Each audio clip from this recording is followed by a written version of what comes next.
Good morning, everyone. I hope everybody's feeling well and healthy and staying home.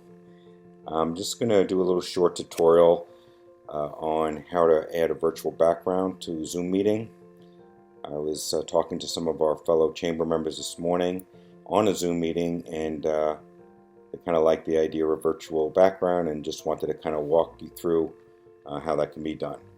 So I went online and I found an article by Canva, which is a very good free tool for anybody to create their own graphics. Uh, and there's an article here about how to use Zoom. I'm not going to go over too much other than recommend that you do look at this article. It's very good information talking about the Zoom backgrounds and how to use Zoom and what it is. There's a tutorial here. It's quite long. It's about 17 minutes, but maybe worthwhile to look at that and have some fun with Zoom and the virtual background. And there's a shorter video here also, a little tutorial, but a much faster and quicker demonstration. So definitely I would suggest to take a look at this. What Canva does is they pre-populate some templates. So they have some templates that are already sized for Zoom. Office space virtual backgrounds, fun backgrounds. You can show your personality or keep it more business-like with the branding of your business by your screenshot of your logo or your website, which is what I've done. Many different applications. Sense of calm, which today a lot of people would enjoy a sense of calm, right? So on and so forth. So if I'm to go to my actual Zoom account, under the settings over here on the left, you can just click on settings and then go to in meeting advanced, and you'll see here you first need to turn on virtual background. So if it's not on, you can't use it. So you turn on virtual background, you should be good. There's also an app you can download, and I just started using this app recently, both for iPhones and Apple devices as well as Androids on Google Play. So this is what the app looks like. So it's different than having the desktop Zoom access, but you can do most things here as well. And here at top right is a little settings wheel icon, and then you can just go to virtual background. And as you can see, I'm on my company website, and we're going to talk about using the Zoom without green screen and with a little bit, but in a pinch you don't need a green screen to utilize the virtual background. It just works a lot better if you have one. So here what Zoom does, they give you some virtual backgrounds to get started. Nice Golden Gate Bridge, out in space, so on and so forth. They populated a couple of video backgrounds on the beach. And then, of course, I uploaded my own backgrounds, like my company website. So the way to add either a background, whether it be an image or a video, is to click on the plus sign, add an image. I'm going to my desktop where I earlier, so let's say you're an attorney or you're in the law practice, you can actually create a virtual background, and now voila, look more professional than your kitchen or your bedroom or your dining room, and you can have this kind of effect. And it's really endless what you can do. If you want to add a video, and you can really use your imagination.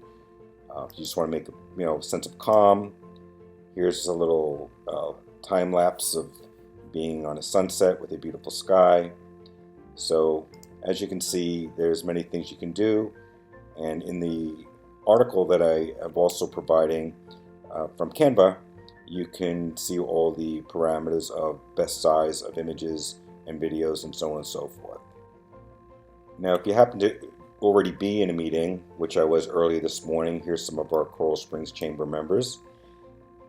You can go to the bottom toolbar here, kind of look and go to the right of where is your video camera and the drop up, it's not a drop down, and you can then choose your virtual background from here as well once you're on a meeting if you hadn't already set that prior to the meeting. So I'm going to provide some free websites that provide, should I say, free content, images, videos. You can use these without worrying about any type of infringement. It's royalty free to use or change. And if I was to go to Pexels right here and I search backgrounds, what I just discovered is that they have some Zoom backgrounds already here. So how fun is that? A lot of them are videos, and you can preview the videos. And here's the one that I showed you that I did earlier.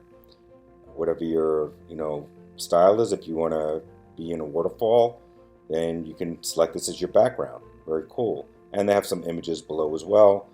But I thought this was pretty cool that they already have some backgrounds that are geared for Zoom, right? So that's Pexels. We have Pixabay. Pixabay also free images, I believe videos as well, yes. And you can just search backgrounds or golf course or beach, whatever you want, and then come up with some virtual backgrounds that you could utilize for your Zoom. One more, there's Unsplash, which I like. It's very, I'd say, more of an artsy type of free graphic site that has some really great imagery. Here it's just the business backgrounds because maybe you want to keep it all business, and there's just a multitude of different backgrounds you could use in a Zoom meeting if you just want something generic like this. Cool, so you can be in front of that with your Zoom meeting if that's what you choose. I'm going to conclude the tutorial here with a video from one of the Zoom staff members, because it's important. If you have a background with any text on it, you want to turn your mirror off, and rather than me explaining that, I'll let the gentleman from Zoom explain that.